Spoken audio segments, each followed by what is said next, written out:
Bonjour à tous et bienvenue sur la chaîne J'affûte mes lames. Aujourd'hui, présentation de la pierre diamantée Atoma.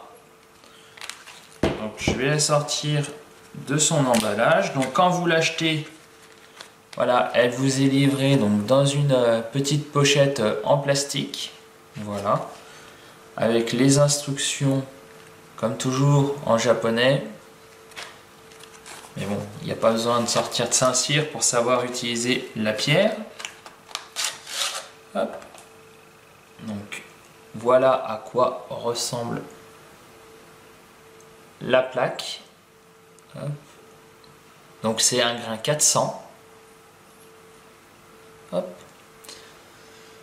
Donc, la pierre mesure 21 cm de longueur, 7,5 cm de largeur et 1,1 cm de hauteur pour un poids de 555 grammes. Donc en fait, je vais vous expliquer comment est composée cette pierre. Donc cette pierre est composée d'une plaque en aluminium. Donc là, vous voyez ici. Et ici, vous avez donc la partie diamantée, ici, qui représente 1 mm. Donc en fait, c'est une plaque en acier inoxydable et la partie diamantée ici. Et l'avantage de ça, c'est que donc la première fois, vous achetez votre plaque entière et lorsque la partie diamantée est usée, alors ça va prendre quand même un certain moment hein, parce que ça s'use très lentement. Mais l'avantage c'est que en fait c'est collé avec une partie en double face et vous avez juste à décoller la partie et racheter donc la partie diamantée et comme ça vous avez juste à recoller sur la plaque en aluminium. Une fois que vous avez votre plaque en aluminium, bah, vous la gardez, vous avez juste à changer cette partie là. Donc c'est assez économique de ce point de vue là. Donc en fait elle a deux utilisations. À la base, c'est une pierre à aiguiser. Donc sur un grain 400, ça va être voilà, pour rétablir voilà, une lame qui est abîmée, si elle a des dents, voilà, s'il y a besoin de refaire un tranchant. Mais elle a également une particularité, c'est qu'on peut l'utiliser comme pierre à dresser. Donc en fait, c'est assez simple, hein. Vous prenez comme d'habitude votre pierre, donc vous faites un quadrillage et ensuite vous venez comme ça passer votre pierre dessus. Alors je ne vais pas le faire parce que mes pierres ont été dressées récemment, mais l'avantage c'est que ben, vous pouvez directement dresser vos pierres.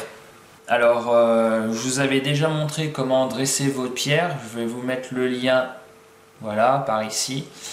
Alors, l'avantage de cette solution, comparé par exemple à du papier de verre, c'est que vous allez vraiment, ça va être un gain de temps énorme parce que c'est assez abrasif, donc vous irez beaucoup plus vite. L'avantage également, c'est que vous n'allez pas mettre de l'eau partout. Comme quand vous frottez votre pierre sur du papier de verre par exemple. Très rapide, vous ne mettez pas d'eau partout. Et l'avantage c'est également que la pierre diamantée ne se creuse pas.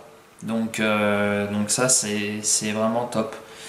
Comparé par exemple à des pierres à dresser, le problème des pierres à dresser c'est qu'effectivement vous allez dresser vos pierres, mais au bout d'un moment ces pierres à dresser, il va falloir les dresser également. Enfin après c'est un cercle vicieux. Alors que vous n'avez pas ce problème avec ça parce qu'en fait ces pierres-là ne se creusent pas. Et l'avantage des pierres Atoma, c'est que en fait c'est les particules abrasives, elles sont en surface de la pierre et ce qui les empêche de se détacher donc de la pierre et du coup elle s'usera que très lentement. Comme toute pierre diamantée, elle doit être rodée. Donc en général, Atoma préconise 5 aiguisages avant que le résultat soit optimal. Donc, mais bon, après, si vous l'utilisez principalement pour le dressage de pierre, ça posera aucun problème, mais sinon, il faut le savoir. Alors, il existe, donc là, c'est le grain 400, mais il existe aussi le grain 140, le grain 600 et le grain 1200. Donc moi j'ai choisi le grain 400 parce que c'est celle qui me paraît la plus polyvalente, aussi bien pour le dressage des pierres et également au niveau de l'usure. Donc, en gros, ce qu'il faut retenir, c'est que donc, le grain, donc l'Atoma 140, au niveau de la granulométrie, ça équivaut à un grain environ à un grain 100 au niveau de la granulométrie japonaise. Le grain 1200, ça équivaut à peu près du grain 1000. Alors la pierre, elle n'est pas donnée. Je l'ai payé environ, il me semble, c'est 84 € sur le site Knives & Tools. Bon, après, il y a d'autres sites qui la vendent, mais c'est à peu près ce prix-là. Mais en fait, faut voir ça sur du long terme. C'est-à-dire que elle va s'user très très lentement. Elle va pas se creuser. Donc au niveau de l'entretien, c'est vraiment optimal. Et à la rigueur, vous pouvez, si vous avez voilà, déjà des pierres à eau, ou alors même d'autres pierres, hein, grain 1000, 3000, 6000, bah, si vous n'avez pas de grain pour rétablir un tranchant, bah, à la rigueur, vous achetez cette pierre et vous pouvez aussi bien l'utiliser en pierre à affûter qu'en pierre à dresser. La double utilisation, plus le fait qu'elle ne se creuse pas, qu'elle s'use très lentement, finalement, pour moi, c'est un rapport qualité-prix qui est assez intéressant.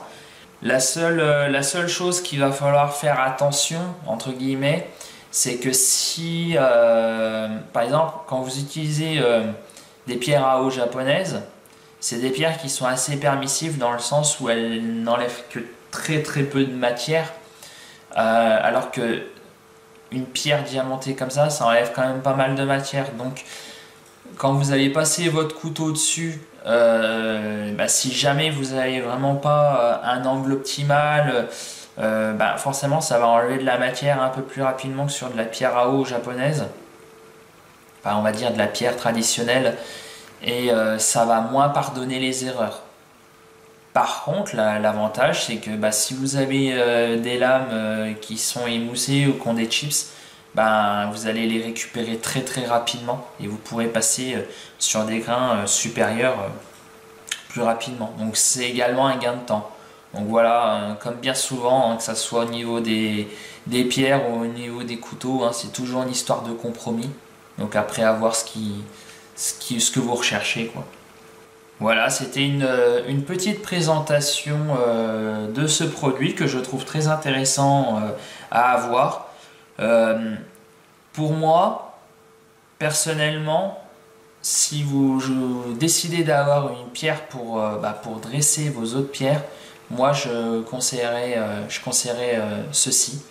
Alors il y a Atoma, il y a les DMT aussi qui font ça.